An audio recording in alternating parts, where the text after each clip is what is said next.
unlike you with just a high school diploma. The man I'm marrying is a college graduate and an elite. In high school, I became estranged from a beautiful classmate due to certain circumstances. I was invited to a wedding by a junior and ended up reuniting with that classmate. Thinking I was still just a high school graduate working some job, she said that to me as soon as we met again. "Maybe my husband will become your boss soon." She took the same condescending attitude towards me as she did back then, so I decided to tell her the truth. "Sorry, but I just fired him a little while ago." At the words I blurted out, her eyes widened, and then an unbelievable event struck us. My name is Ryan. I grew up in a very ordinary middle-class family, neither particularly wealthy nor poor. Raised in a family of 4 with my parents and a younger sister, I had a typical upbringing and, like many, loved superhero shows. I admired the way they helped people in trouble and wanted to be like them. So, I always tried to help friends in need, which I think made me a reliable person in my class. Ashley, who lived next door, and I have been close since we were young, and we played together often since we were classmates. Perhaps because of that, our families became close, often going on trips together. Ashley's family was much wealthier than mine, with her father running a company. Her mother was a stay-at-home mom. But both were very approachable, always saying, "Ryan, feel free to come over anytime." Since my parents both worked, I often hung out at Ashley's house or had dinner with them until my parents came home. I think Ashley's parents were very fond of us too. Ashley and I graduated from elementary and middle school together and went to the same high school. Our high school was one of the top in the state, and keeping up with studies was tough, but I enjoyed it, surrounded by good friends. As for Ashley, she debuted as a model. I was used to being around her since we were kids, so I didn't pay much attention, but she was actually a stunning beauty, often approached by scouts when out and about. There were rumors both inside and outside school that photos of her were highly sought after. With her debut in the entertainment industry as a model, Ashley quickly became popular in both school and among the public. Busy with work, she started skipping school, and we saw each other less and less. At that time, I was also busy with student council duties. Even when Ashley did come to school, she was always surrounded by people, so we couldn't talk much. Well, we were neighbors, so I didn't worry much since we could meet anytime. On Valentine's Day that year, I was behind the school building. "Ryan, I've liked you for a long time. Will you go out with me?" Olivia, a classmate, confessed to me. It was my first confession, and I was bewildered. I only talked to Olivia occasionally, and never imagined she felt that way about me. "Yes, if it's okay, please take this chocolate too." Olivia held a small paper bag. Looking inside, there was a beautifully wrapped package. "Can I open it?" "Of course, but it's homemade, so it might not be perfect." Inside were homemade chocolates. "This is homemade chocolate. You made this, Olivia. That's amazing." "Thank you." I thanked her, feeling grateful and flattered. "I don't know much about you, Olivia. Is that okay?" "Yes, I'd be happy if you get to know me more." Seeing her blush and say that, I found her genuinely cute, and we started dating. Being in the student council, I was quite well known around school. When word got out that I had a girlfriend, everyone started teasing me about finally being taken, but I didn't mind. Then, I saw Ashley in school. I think it had been about 2 weeks since I last saw her. "Hey, Ashley, long time no see." "Yes, it has been." I called out to her, but her response was cold. I was surprised by her aloof attitude, as I had never seen her react like that before. I didn't know how to respond, as I'd never experienced such a reaction from Ashley. "What's up? Are you in a bad mood, Ashley?" "Not at all." Ashley said that and just walked away. Usually, she would have said something like, "Ryan, It's been a while, and chatted for a bit. Well, maybe she really was in a bad mood. She seemed busy lately. I convinced myself of that and headed to the student council room. A little later, I heard rumors that Ashley was harassing my girlfriend, Olivia. I hadn't seen it myself, but when I asked Olivia, she just smiled vaguely.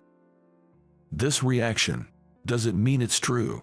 Thinking that if it was true, I had to ask Ashley to stop, so I decided to talk to her the next time I saw her. That day came sooner than expected, and I saw Ashley again in school. "Ashley, can I talk to you for a second?" "What is it?" I took Ashley aside in the hallway and faced her. She looked at me irritably. "Ashley, are you harassing Olivia?" "What are you talking about? I heard rumors you were giving my girlfriend, Olivia, a hard time. Please stop if you're doing that."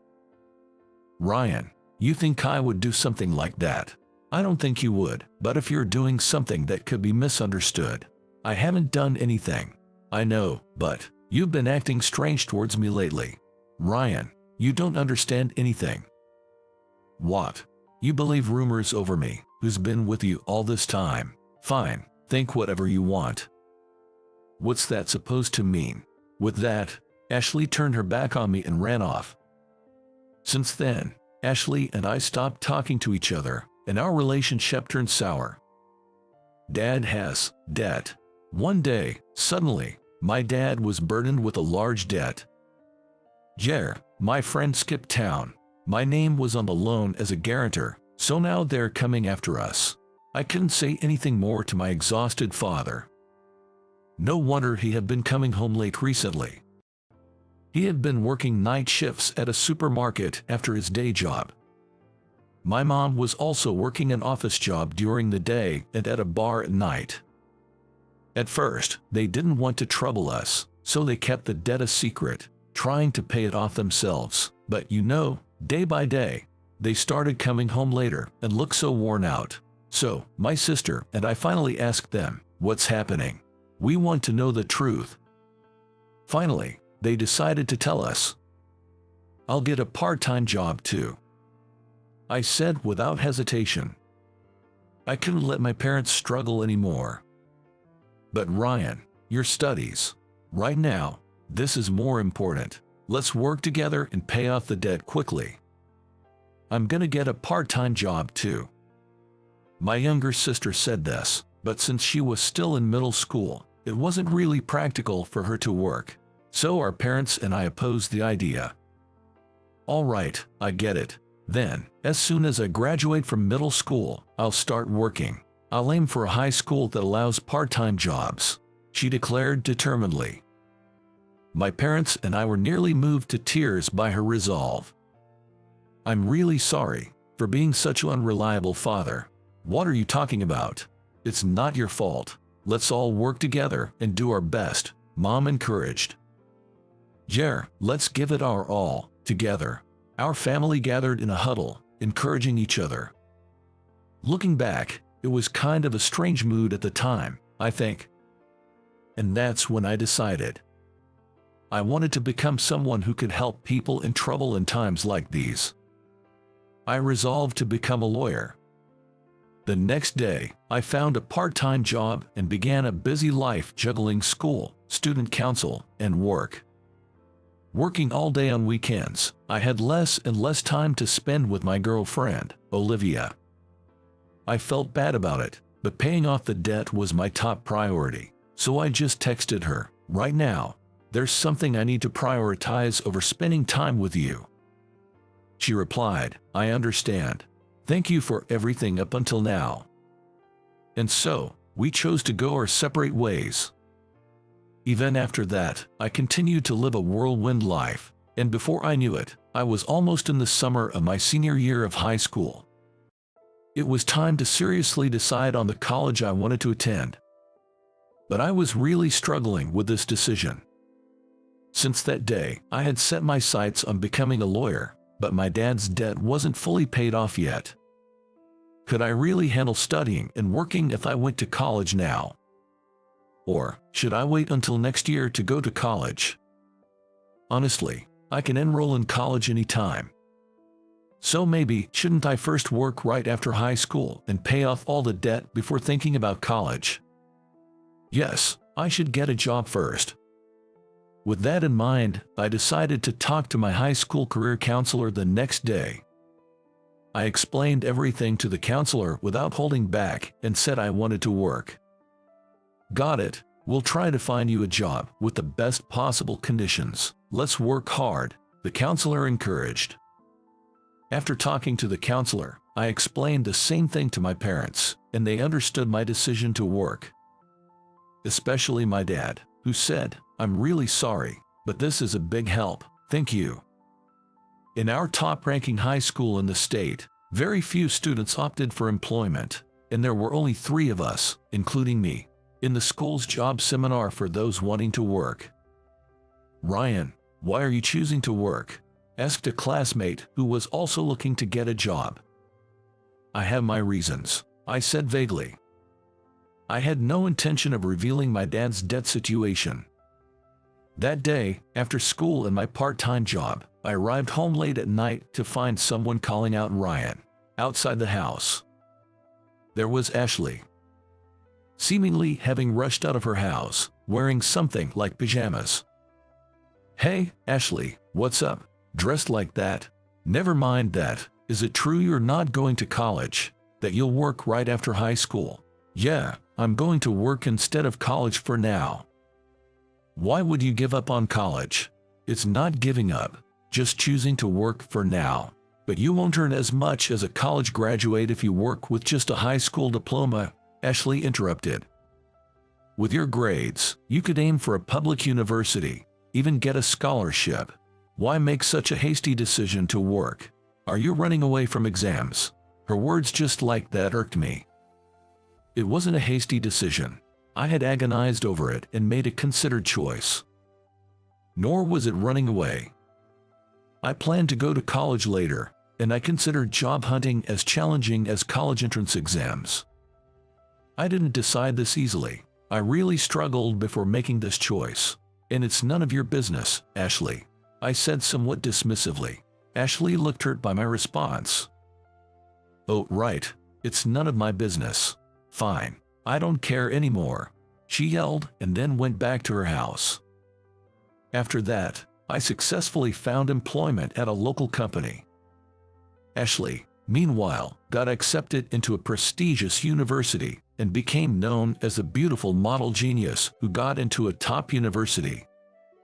10 years have passed since then, and after going through various experiences, I managed to become a lawyer and now run my own private office. Finally finished with that big case. It was a challenging job, but I had managed to complete it successfully and was now back at my office. "I'm back. Mr. Thompson, you look tired. Glad to see you're still energetic, Ethan." Greeting me with high spirits was Ethan.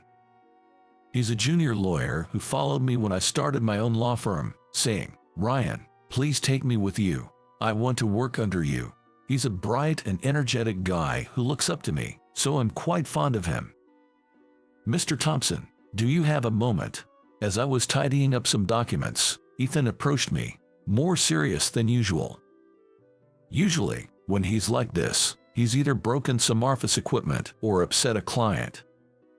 "What is it? Did you break another vase, or did you upset Bradley again? How many times have I told you not to call elderly clients old man?"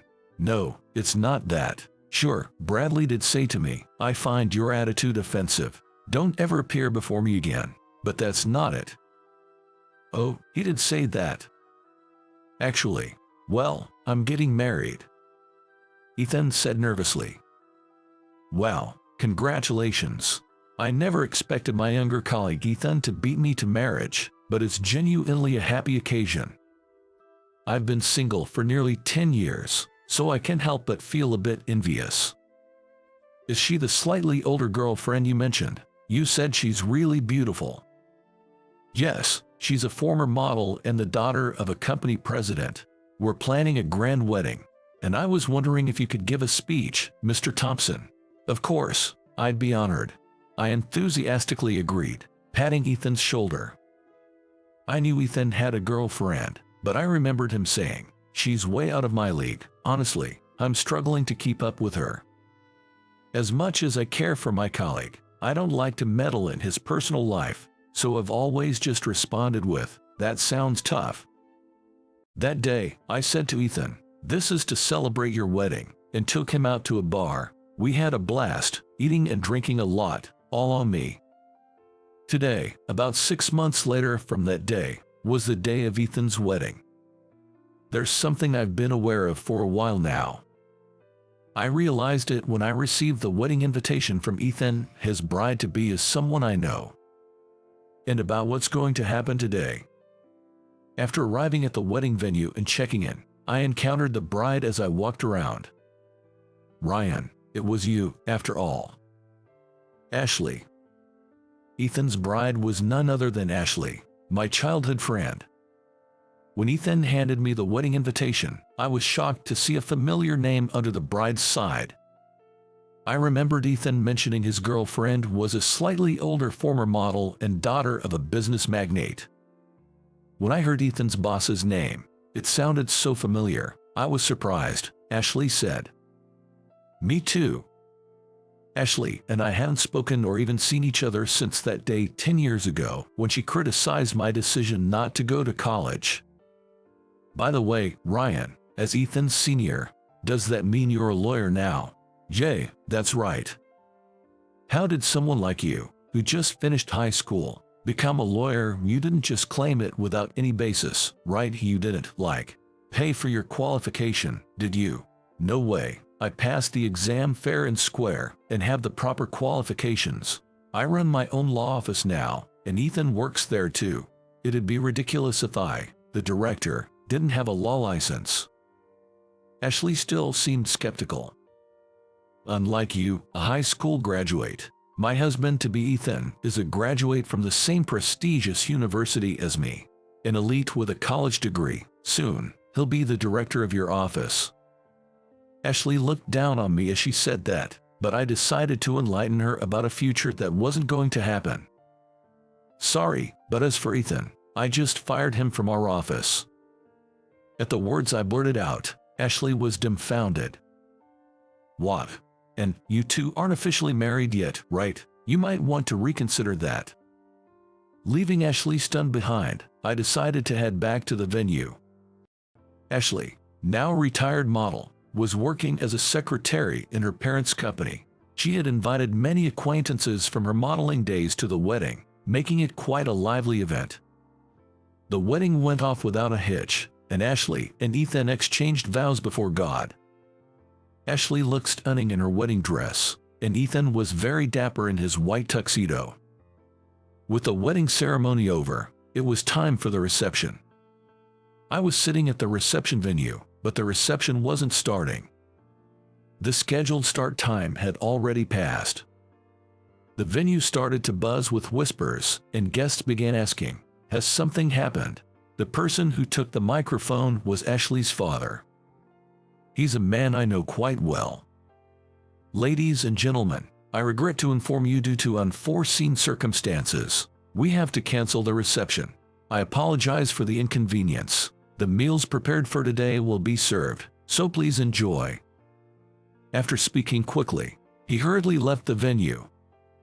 The sudden cancellation of the reception caused a stir among the guests, turning into quite a commotion. I quietly slipped out of the noisy venue and into the hallway. "Mr. Evans." "Ryan." There stood Ashley's father, looking utterly exhausted. "Ethan got arrested, didn't he?" At my words, he nodded. Ethan had been withdrawing extra money from client accounts and using it for himself. I first learned about it when a family member of one of Ethan's clients informed me. Ethan had been the guardian of several elderly clients without relatives, but one day, it turned out that one of these clients actually had a family. When the family wanted to take over financial management and asked for the bank book, Ethan was reluctant to hand it over and didn't show it. Suspicious, the family reported the bank book as lost and had it reissued, only to discover that the balance was clearly wrong. This person had been hospitalized several times, and each time, $10,000 was withdrawn as hospital fees. It was Ethan, acting as the legal guardian, who had been paying this to the hospital. I know that hospital fees rarely cost $10,000, which is an unusually high amount. The way the money was being used was suspicious, the family told me, and that's when I first became aware of the issue. To my embarrassment, I had been completely unaware of it. Following this, I investigated whether Ethan was doing something similar with other clients and discovered that he had done the same thing to 5 other clients. All of them were people for whom Ethan had been the legal guardian. When I confronted Ethan about it, he admitted everything. "Yes, I did it. Can I hear the reason? I was gifting my girlfriend with luxury brands and gambling. Wasn't the salary we were paying you enough to live on? I could manage living on the salary, but I wanted to give gifts to keep my girlfriend with me. She was too good for me," Ethan continued, leaving me speechless. I had this conversation with him just a week before the wedding. Immediately, I filed a disciplinary request, explained the situation to the victims and their families, and apologized. I initially covered the lost money, but the victims' families, unwilling to forgive Ethan's actions, filed a complaint. The complaint was accepted, and Ethan was arrested right before the wedding reception. The reception was, of course, canceled and turned into a simple meal gathering. The engagement was annulled. Ethan's parents, as well as Ashley and her parents, were visibly shocked and devastated. I didn't know what to say to Ethan and just stood there, unable to find the words. This incident later became a huge news story, labeled as corrupt lawyer exploiting the adult guardianship system. Ethan, of course, was stripped of his lawyer's license. As an employee of my firm, this hit us hard, but I chose to sincerely support the victims and respond earnestly. As a result, my reputation didn't suffer too much. "I really had no idea Ethan was doing something like that," Ashley said.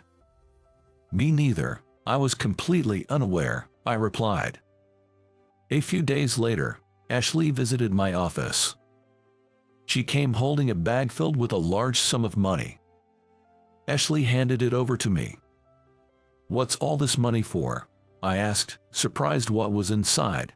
Ashley began to speak, looking apologetic. "This is from selling all the brand name gifts Ethan gave me. It's not the original price, but it should be a considerable amount. And since this money was taken from the victims without their consent, I want to repay at least the portion I received." "All right, I'll accept it," I said, choosing to take the bag, understanding Ashley's sentiment. "I heard that Ethan got involved in this mess because he was trying to keep up with me. Could you tell the victims that I'm sorry?" "Yeah, I'll be meeting with them again soon for work, so I'll pass on your message," I promised. "By the way, how did you become a lawyer, Ryan? Weren't you just a high school graduate?" "Well, about that. I decided to tell Ashley about the time when we had lost touch. I had decided to work after high school graduation because I knew I could always enroll in college later. However, I still considered the need to study to become a lawyer. I thought that obtaining a legal qualification beforehand would make it easier to enter law school. Believing that I could achieve this from distance learning while working, I decided to first obtain a paralegal certification. With this qualification, I could take the bar exam without attending law school if I passed a preliminary exam. So, I worked at a local company while studying hard and eventually obtained my paralegal certification for correspondence courses. Immediately after, I switched jobs to become a paralegal, gained practical experience, and studied relentlessly to pass the bar exam. I may say so myself, but I passed the bar exam at an unprecedented speed, completed my legal apprenticeship, passed the judicial examination, and finally achieved my dream of becoming a lawyer. I then landed a job at a major law firm, and my career as a lawyer began.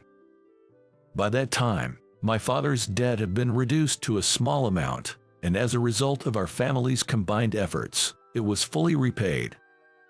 We also claimed overpayment. So that's why Ethan used to say, Ryan is a star in this industry, famous for becoming a lawyer at an incredible speed. Ashley murmured, nodding as if she understood after hearing my story. I had met Ethan at the first law firm where I worked as a lawyer. We were close in age and often worked together. He always smiled and said, I dream of being as smart and efficient in my work as you, Ryan. I want to be a lawyer like you. Remembering this, I felt somewhat melancholic. Ethan got himself into this trouble because he was trying too hard to match up with Ashley and ended up in over his head.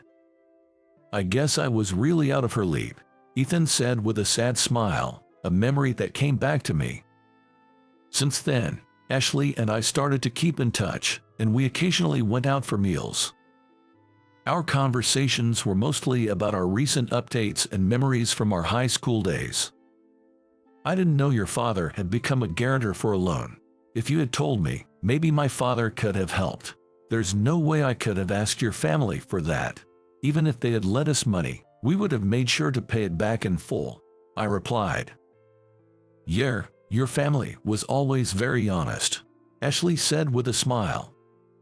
You know, becoming a model was your idea, she revealed. Really?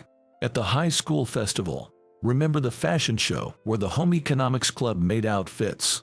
You saw me in one of those outfits and said, Ashley, you really look like a model. It suits you so well.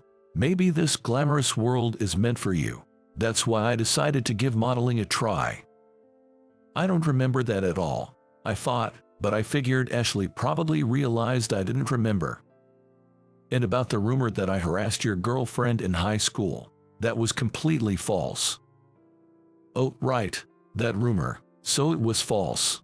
Rather, it was that girlfriend, Olivia, right? She was the one spreading lies that I was harassing her. What, really? I was shocked by this revelation. Olivia never seemed like the type to do such a thing. I heard later that she spread those rumors because she was worried about losing you to me, your childhood friend. She lied about me harassing her. After all, I was so busy with work back then, I barely came to school. How could I have harassed her enough to start such rumors? That made sense when she put it that way. Well, women can be scary. I was most hurt and sad that you didn't believe me back then, Ashley said with a sad smile. I'm sorry about that time. It's okay. It's all in the past, she said, forgiving me. After that, Ashley and I grew closer and managed to return to our old relationship. Eventually, our relationship naturally progressed to dating, and now we live together. Though we both have strong personalities and often argue, our relationship is better than it used to be.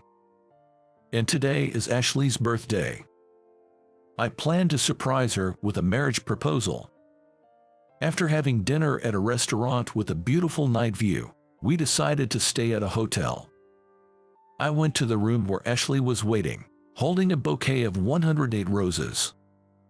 The meaning of the 108 roses, of course, is "Will you marry me?" I thought it might be a bit too cheesy, but I went with it. In the room, I had left a dress as a gift for Ashley with a note saying, "I want you to wear this dress." I wondered if she had changed into it as I arrived nervously at the room. When I knocked and entered, there was Ashley, wearing the dress I gifted. "Ryan, thank you for the dress. It's exactly my style," she said. "I'm glad, because I have another present for you." "Really? What is it?" In front of Ashley, intrigued, I held out the bouquet of roses and professed, "Ashley, will you marry me?" Tears streaming down her face, Ashley said, "Yes, I will. Thank you." I couldn't help but think, if I had just trusted her and openly talked about my father's debts and my need to work, maybe I wouldn't have taken such a long detour to get here. But it was that very experience that led me to find and fulfill my dream of becoming a lawyer. Still, I couldn't shake the thought that if I hadn't become a lawyer, maybe Ethan wouldn't have done what he did. He always said he admired me, which made me think this way, but I know dwelling on the past is pointless. The future is uncertain, but now, as a husband to Ashley, I want to trust her words and work together, striving forward side by side.